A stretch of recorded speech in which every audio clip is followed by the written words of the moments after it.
नमस्कार, मी विलास आव्हाड. आपण पाहता A9 एक्सप्रेस.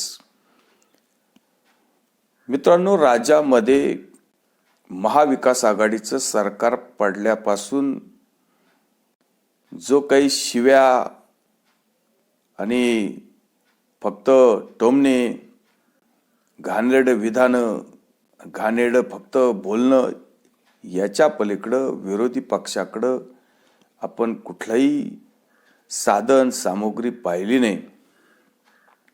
रोज उठून फक्त शिव्या द्यायच्या, टोमणे मारायचे आणि वेगवेगळ्या पठडीतून काढलेले अस्त्र वापरायचे, इतकाच हा कार्यक्रम आपण बघितलेला आहे. आता खरं तर या लोकांनी देवेंद्र फडणवीसांना मुख्यमंत्री होऊ द्यायचं नाही म्हणून जे काही ह्या 3 नेते आणि यांनी जे काही आघाडी बनवली आणि त्यातून जे काही भाजपला आणि देवेंद्र फडणवीसांना बाजूला ठेवण्यामध्ये यांना एक प्रकारचं यश आलं. तर जरी आपल्याला असं वाटत असेल की देवेंद्र फडणवीस हे सगळं अतिशय शांतपणे पाहतात, ते कुठल्याही टीकेला, कोणाच्याही जास्त बोलण्याला बळी जात नाही, मग त्यांच्यावर अनेक प्रकारच्या घाणेरड्या शब्दात पण आपण टीका टिप्पण्या पाहिलेल्या आहेत. मग संजय राऊतांनी कित्येक वेळा त्यांचा अपमान केला असेल, उद्धव ठाकरेंनी त्यांना अगदी कलंक किंवा फडतूस, नालायक आणि काय काय बोलले असतील, त्यांच्या जातीवरून किती बोललं, त्यांची जात काढायची, अक्षरशः त्यांच्या पत्नीच्या बाबतीत सुद्धा घाणेरडं विधानं लोकांनी केलेले आपण बघितले. त्यांच्या छोट्या मुलीला सुद्धा या लोकांनी टीकेचं लक्ष केलं. तेव्हा तो माणूस कधी इतक्या खालच्या पातळीला जाऊन यांच्यासारखी टीका टिप्पणी करणार नाही. पण राजकारणामध्ये या सगळ्या गोष्टी तर पाळल्या पाहिजे. पण संजय राऊत झालं किंवा जितेंद्र आव्हाड झालं किंवा उद्धव ठाकरे झालं, यांच्याकडून या गोष्टी पाळल्या जात नाही.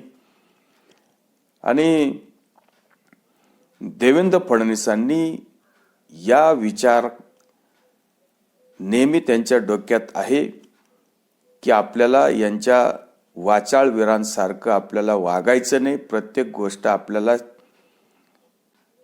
शब्दाला शब्द किंवा उत्तर द्यायचंच नाही.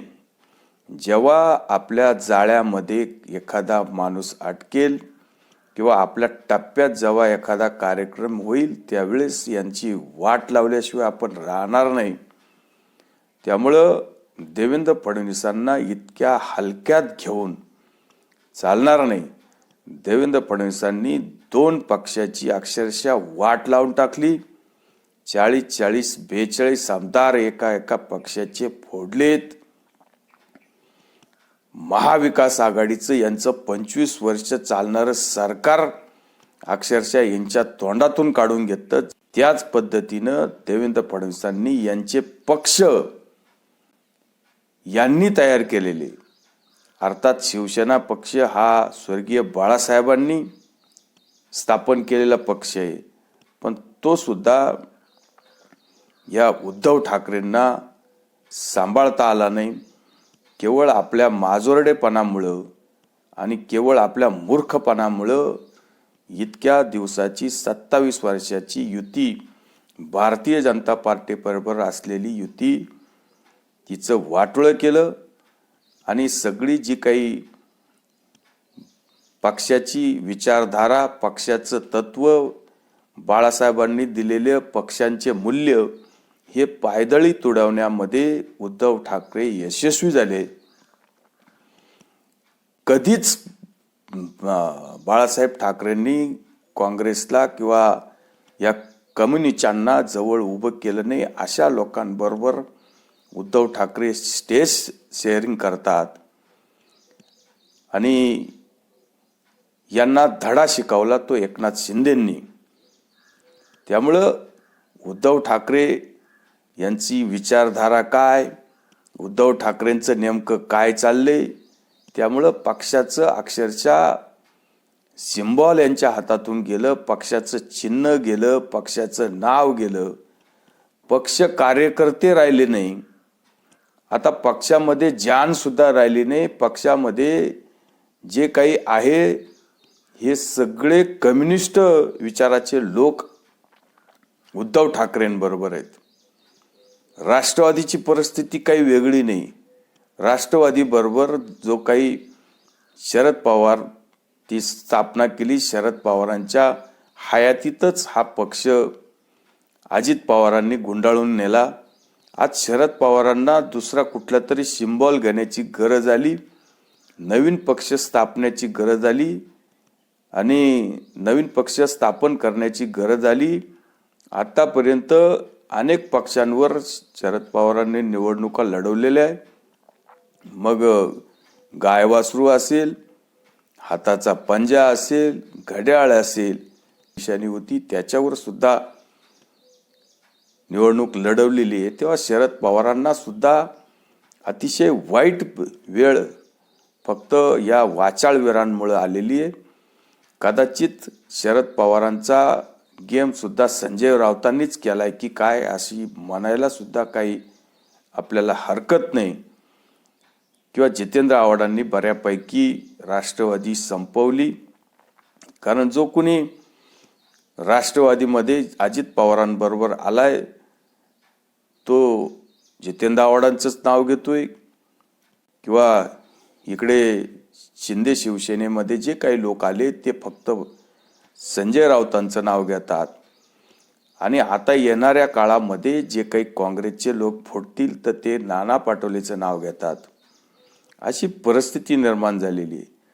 आता आपल्याला जे काही बोलायचे ते फडणवीसांनी अतिशय सूक्ष्म नियोजन करून फडणवीसांनी एक तर पहिलंच सांगितलं होतं की मला कुठलाही पक्ष फोडायचा नाही. हे यांच्या आंतरकलहाने यांचं सरकार पडणार आहे, आम्हाला सरकार पाडायचं नाही. हे स्वतःच पडतील आणि एकमेकांच्या लाथाळ्या करतील. या अतिशय सत्य परिस्थिती फडणवीसांनी कथन केली होती. आता आजची परिस्थिती उद्धव ठाकरेंची अशी आहे की उद्धव ठाकरे न घरका न घाटका अशी परिस्थिती आहे. संघटन राहिलं नाही, आमदार राहिले नाही, खासदार राहिले नाही, कोणीच आपल्या बरोबर राहिलं नाही.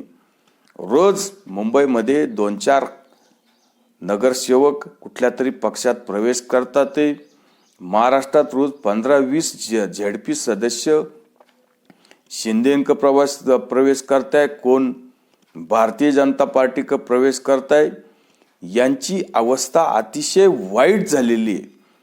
कधी कोकणात दौरा करायचा, तिकडं शिव्या श्राप देऊन यायच्या, कधी मराठवाड्याकडे जायचं. आता त्या मराठवाड्यामध्ये जे काही यांचा दौरा, मग यांना तिथं फक्त देवेंद्र फडणवीसांवर गरळ ओकायची. आता शिंदे सोडले, फक्त फडणवीसांना टार्गेट केले.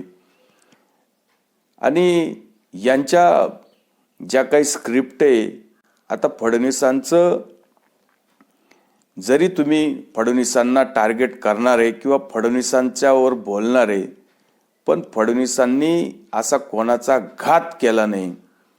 उद्धव ठाकरेंनी घात केला तरी पण काही लोकांच्या दृष्टीने महाविकास आघाडीची विचारधारा किंवा महाविकास आघाडीचं सरकार लोकांना पाहिजे होतं असे म्हणणारे हे जे काही पुरोगामी लिब्रांडू, मग त्यामध्ये विश्वंभर चौधरी असतील, निखिल वागळे असतील किंवा कुमार सप्तर्षी आणि हे आसिम सरोदे यांनी जे काही निर्भय बनवचं जे काही चळवळ वादळ, काय त्यांचं काय आंदोलन, 5-50 लोक कधीतरी कुठंतरी जमतात अशी परिस्थिती आहे. मग यांच्या स्क्रिप्टवर उद्धव ठाकरेंचे भाषणं असतात. उद्धव ठाकरे आपल्या भाषणांमध्ये या लिब्रांडूंचा, या पुरोगाम्यांचा उल्लेख करतात. म्हणजे आता इथून पुढे उद्धव ठाकरेंनी सगळं हिंदुत्व सोडून दिले. उद्धव ठाकरे आता निखिल वागळेंच्या विचाराने, विश्वंभर चौधरींच्या, आसिम सरोदेंच्या विचाराने चालणारे. कदाचित आता छोट्या छोट्या वाचनालयांमध्ये किंवा छोट्या छोट्या 10 बाय 10च्या रूममध्ये उद्धव ठाकरे छोट्या छोट्या सभा यांच्याबरोबर निखिल वागळेंबरोबर किंवा आसिम सरोदे, विश्वंभर चौधरी यांच्याबरोबर सुद्धा घेऊ शकतात. कारण विचारधाराच आता एक झाली. यांना या निर्भय बनव या कार्यकर्त्यांना या चळवळीतल्या हे स्वतःला चळवळीतले कायच यांनी चळवळ केली काही माहीत नाही, पण महाराष्ट्रामध्ये यांनी वळवळ बाकी नक्की केली. चळवळ आंदोलन वगैरे काही नाही. यांची चळवळ म्हणजे नरेंद्र मोदींना शिव्या देणं, अमित शहांना शिव्या देणं, रामाला शिव्या देणं, हिंदुत्वाला शिव्या देणं, मुसलमानांचं लालन चांगुल करणं, हा सगळा प्रकार म्हणजे यांची चळवळ. यांच्या दृष्टीने हिंदू धर्म हा नालायक आहे आणि मुसलमान कसे श्रेष्ठ आहे हे दाखवण्यामध्ये सुद्धा यांचा मोठा रोल आहे. त्यामुळे हे यांच्या प्रकारे त्यांना आता महाविकास आघाडीचं सरकार खूप चांगलं वाटत होतं. त्यांच्या दृष्टीने महाविकास आघाडी किंवा उद्धव ठाकरे हे कसे चांगले मुख्यमंत्री होते, कसे आपल्याला सहकार्य करीत होते आणि त्यांचं एकमेकांची विचारधारा, महाविकास आघाडीची विचारधारा, निखिल वागळे, विश्वंभर चौधरी यांची विचारधारा ही जवळजवळ समान झाली होती. महाविकास आघाडीचं सरकार होतं तर कुठलाही निर्भय बनो वगैरे असे काही आंदोलनं आपण बघितले नाही किंवा यांच्या छोट्या मोठ्या सभा आपण राज्यात बघितल्या नाही. पण बाकी हे केंद्रावर टीका करणार, नरेंद्र मोदींवर गरळ ओकणार, शिव्या देणार आणि सारखं नरेंद्र मोदींनी काही पाकिस्तानच्या विरुद्ध कुठला पाऊल उचललं तरी यांची आग मिरची होणार. 370 आठवलं तरी विश्वंभर चौधरी किंवा आसिम सरोदे, निखिल वागळे यांना मिरच्या झोंबल्या.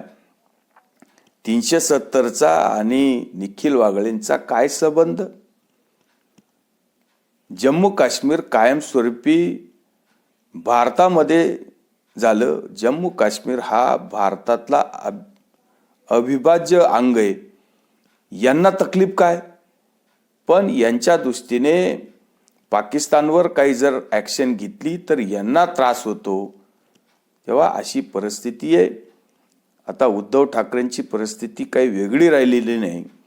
उद्धव ठाकरे सुद्धा त्यांच्या स्टेजवर जातील किंवा ते कायम इकडे यांच्या स्टेजवर येऊन प्रचार करतील. राहुल गांधींची आणि उद्धव ठाकरेंची एकच परिस्थिती झालेली आहे. आता जवळजवळ उद्धव ठाकरेंना पुरोगामी लिब्रांडूंनी हायजॅक केलेले. आता इथून पुढे उद्धव ठाकरेंच्या सभेला शिवसैनिक वगैरे याचा विचार सोडून द्या. आता इथून पुढे पुरोगामी लिब्रांडू, लेफ्टिस्ट किंवा हे नक्सली हेच प्रचाराचं एक साधन उद्धव ठाकरेंकडे राहील. उद्धव ठाकरे कधी तिकडे जातील किंवा कधी हे लिब्रांडू उद्धव ठाकरेंच्या सभेमध्ये येतील असाच एक तमाशा आपल्याला महाराष्ट्रामध्ये बघायला लवकरच मिळेल. तुर्तच थांबतो. व्हिडिओ आवडला असेल तर लाईक करा, शेअर करा. धन्यवाद.